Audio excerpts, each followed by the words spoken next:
Chapter 7, moved on paper. Time skip 1 year later, 2012. Alice's home, Portland, early morning. The house was quiet in the way only shared time could make it. Rain tapped softly against the windows, a steady rhythm that had become familiar over the past year. The coffee pot hummed on the counter. Steve sat at the small kitchen table, sleeves rolled up, methodically cleaning a motorcycle part, focused, calm and grounded. Alisa leaned against the doorway, watching him. For a year, Portland had been safe. S.H.I.E.L.D. had gone quiet months ago. No vans, no watchers, no uneasy feeling crawling up her spine. At first, Steve had waited for the knock, but it never came. What they hadn't known was that Steve Rogers had never been lost. He had been moved, on paper. In late 2011, a routine S.H.I.E.L.D. audit had flagged Steve's medical follow-ups as incomplete.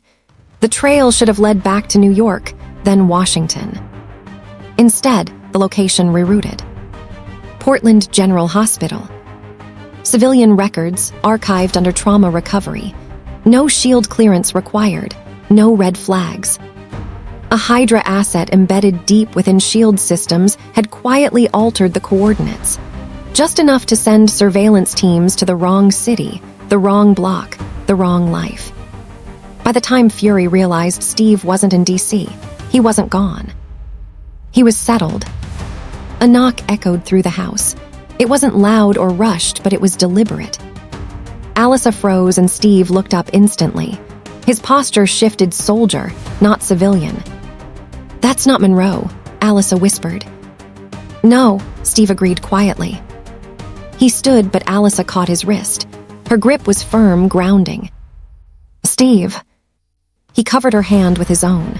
"It's okay, let me handle it." He opened the door and Nick Fury stood on the porch, rain dotting his coat, his single eye sharp and unreadable. "Captain Rogers," Fury said evenly, "took you long enough." Steve exhaled slowly. "I was wondering when you'd find me." Fury's gaze flicked past him, just briefly, to Alisa standing in the hallway. "HYDRA rerouted your location," Fury continued. "Portland General Hospital. Paperwork so clean it made S.H.I.E.L.D. look sloppy." A pause then didn't sit right with me. Alisa stepped closer, chin lifting. "So you ran it down." "I did more than that," Fury replied, pulling a thin folder from inside of his coat. He didn't open it, but the name on the tab was visible. "Alisa redacted." "Once I found you," Fury said to Steve, "I wanted to know who you disappeared with." Steve shifted subtly protective, without being obvious. "And?" Alisa asked. Fury's mouth twitched, not quite a smile. "You're not HYDRA, not S.H.I.E.L.D., not exactly invisible either." His eye met hers. "You kept Captain America off the grid for a year without selling him out. That earns my attention." The rain intensified. Steve turned back to Alisa. For a moment, the world narrowed to just the two of them. "This is it," he said softly. Her throat tightened, but she nodded. "You're going." "For now," he promised immediately. He took her hands, squeezing them gently. "I'll be back. I swear this doesn't change what we had, what we have." She searched his face, memorizing it like she hadn't already done so 1,000 times.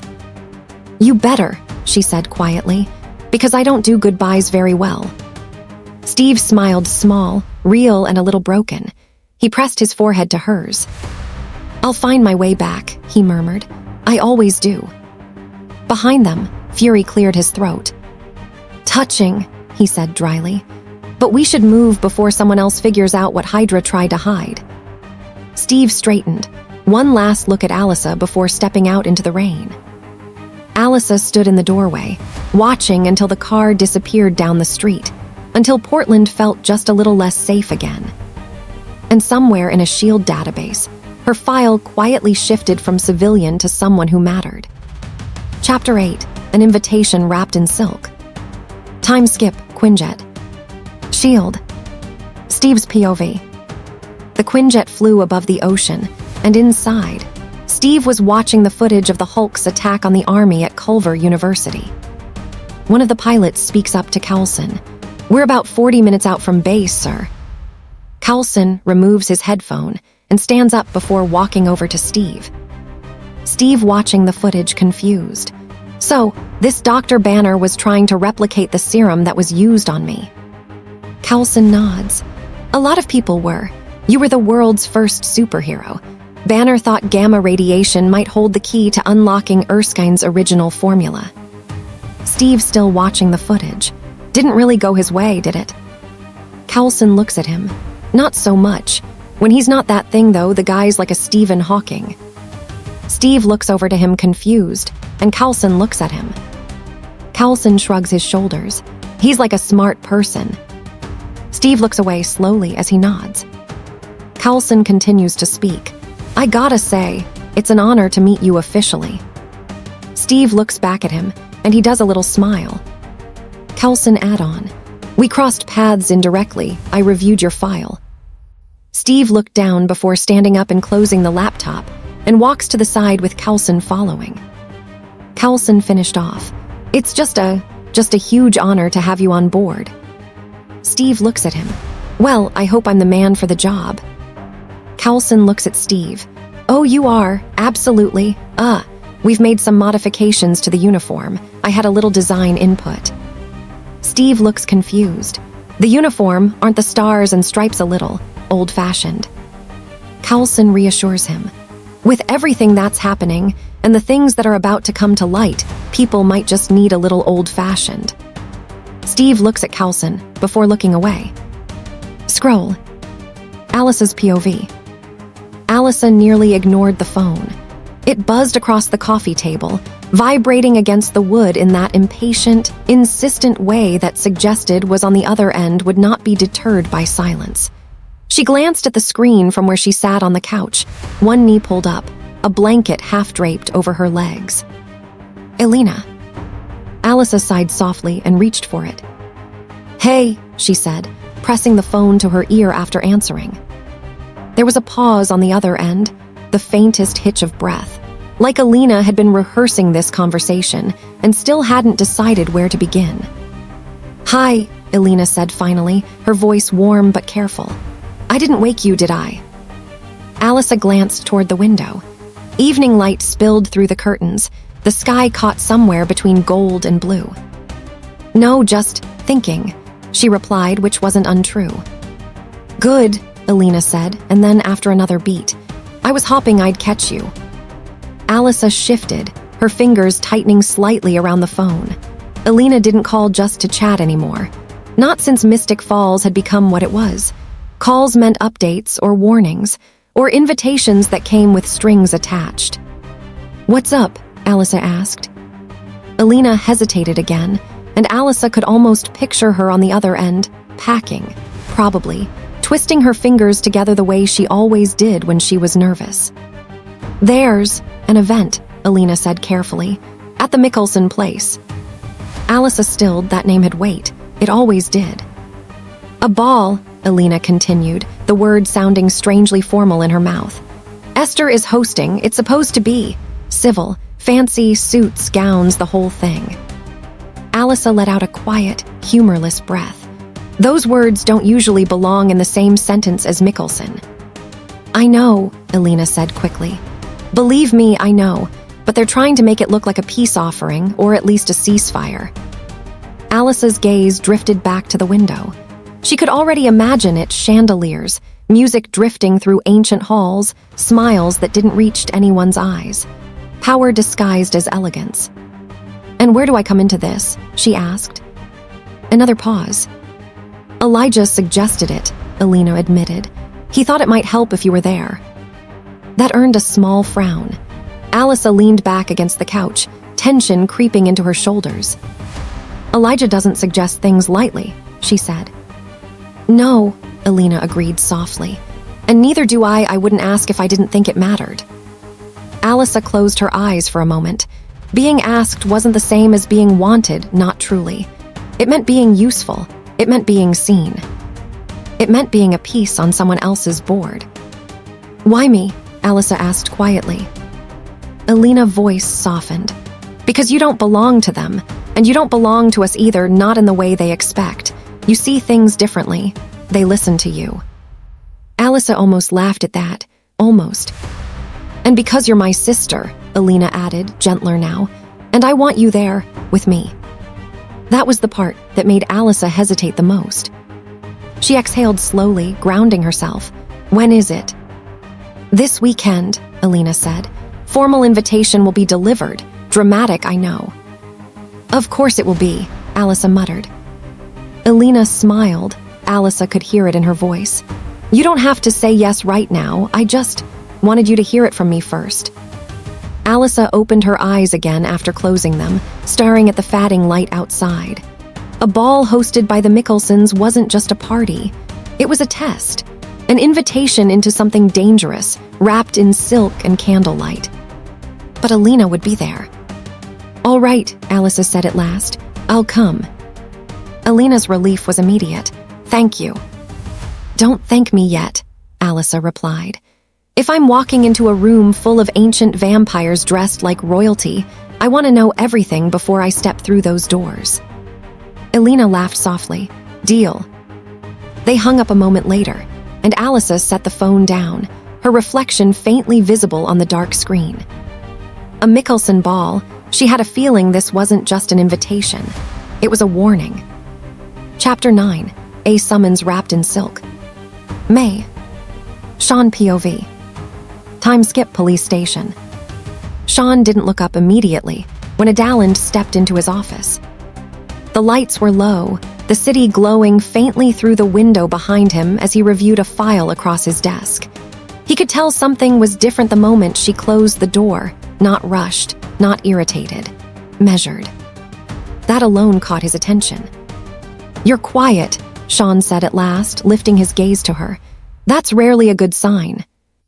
Adaland folded her arms, leaning back against the desk. Depends on your definition of good. Sean straightened slightly. What happened? She tilted her head, watching him carefully. I paid a visit to a certain social circle tonight, ones that don't show up in police databases. Old money, older blood. Sean's jaw tightened. You don't waste time. No, Adaland agreed, and neither do they. She paused, then said it plainly. The Mikaelsons are hosting a ball. That got his full attention, as he remembered what one of his family said about the Mikaelsons. Sean stood slowly, moving around the desk. That name doesn't surface without reason. They're being selective, Adaland continued. Very selective. This isn't about celebration, it's about positioning, power, appearances. Sean studied her, and Adaland met his eyes. They asked about Alisa. The air shifted. Sean's expression hardened, protective instincts flaring beneath his composed exterior. Asked how? Politely, Adaland said dryly. Which should worry you more than threats? Sean exhaled slowly. They want her there. Yes, Adalina confirmed.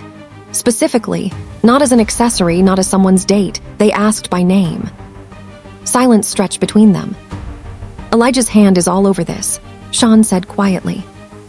And Klaus signed off, Adaland replied. That much I'm certain of. Sean turned toward the window, eyes narrowing as he watched the city below. Then this isn't an invitation. No, Adaland said softly. It's a summons wrapped in silk. Sean didn't hesitate. She won't walk in unprepared. Adaland's lips curved faintly. Already handled. Scroll. Alisa's POV.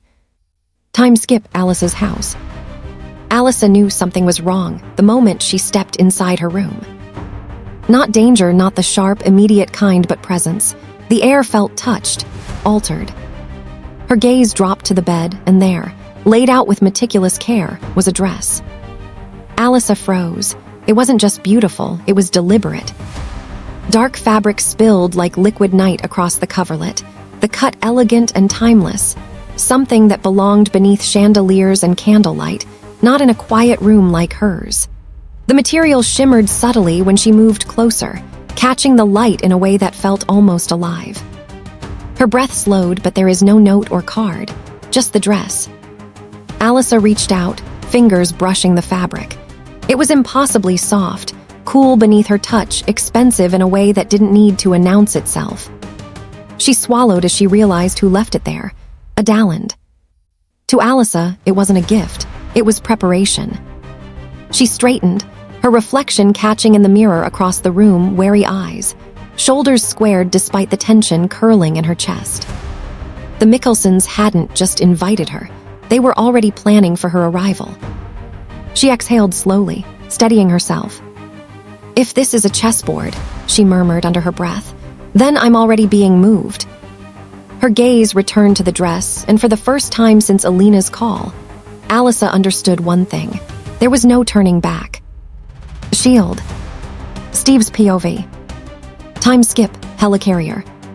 Mikaelson finishes explaining what's happening to Steve as they both step out of the Quinjet, and the girl with red hair walks over to them. Mikaelsson looks over to the girl and introduces her to Steve. "Agent Romanoff, Captain Rogers." Steve does a little nod. "Ma'am." Natasha looked at Steve. "Hi." She looks over to Mikaelsson. "They need you on the bridge. They're starting the face race." Mikaelsson nods. "See you there." He walks off. Natasha looked back at Steve. "It was quiet, the buzz around here, finding you in the ice and losing you. I thought Mikaelsson was gonna swoon." They start to walk together as Natasha keeps speaking. "Did he ask you to sign his Captain America trading cards yet?" Steve looks over to Natasha as Alisa's words play in his head. "Trading cards." Natasha looks on. They're vintage, he's very proud. Bruce looks around nervously as Steve calls out, "Dr. Banner." Bruce looks over to Steve and Natasha and held his hand out for Steve as they both shook their hands. "Yeah, hi. They told me you would be coming." Steve looks at Bruce. "Word is, you can find the cube." Bruce looks to his side, then back at Steve. "Is that the only word on me?" Steve reassures him. "Only word I care about." Bruce nods, then look at the Quinjets. "It must be strange for you, all of this." Steve turns around as they all start to walk. "Well, this is actually kind of familiar." Natasha speaks up as both men look at her. "Gentlemen, you might want to step inside in a minute. It's going to get a little hard to breathe." Agent on PA comes through. "Flight crew, secure the deck." The helicarrier starts to shake as it prepares to take sail. Agent aboard being to strap down planes and Quinjets in preparation and put on oxygen masks. Steve looks confused. "Is this a submarine?" Bruce smiles nervously. "Really? They want me in a submerged, pressurized metal container." The two both move closer to the edge of the helicarrier. 4 huge lift fans mounted on the sides starts to lift into the air as the ship takes flight. Steve watches in awe while Bruce just smiles. Bruce shakes his head. "No, number this is much worse." Everyone starts to get into their positions, and the helicarrier lifts itself up from the ocean. And Steve, Natasha, and Bruce walks into the room. Steve and Bruce looks around the room shocked. Nick turns to face Steve and Bruce. "Gentlemen." Steve walks over to Nick and gives him $10. Steve after walks around checking everything as Hill watches him with slight suspicion. Fury walks over Banner and extends his hand. Banner reluctantly shakes it. Nick speaks to Bruce. "Doctor, thank you for coming." Bruce looks at Nick, then looks away. "Thanks for asking nicely. So, how long am I staying?" Nick looks at Bruce. "Once we get our hands on the Tesseract, you're in the wind." Bruce nods as he walks off. "Where are you with that?" Mikaelsson speaks up. "We're sweeping every wirelessly accessible camera on the planet. Cell phones, laptops. If it connected to a satellite, it's eyes and ears for us." Natasha looks at the image of Clint before looking over to Mikaelsson. "That's still not gonna find them in time." Bruce speaks up. "You have to narrow your field. How many spectrometers do you have access to?" Nick crosses his arms. "How many are there?" Bruce answers. "Call every lab you know. Tell them to put the spectrometers on the roof and calibrate them for gamma rays. I'll rough out a tracking algorithm, basic cluster recognition. At least we could rule out a few places. Do you have somewhere for me to work?" Nick nods before looking at Natasha. "Agent Romanoff, could you show Dr. Banner to his laboratory, please?" Natasha walks over to them before walking with Bruce to his lab. "You're gonna love it, Doc. We got all the toys."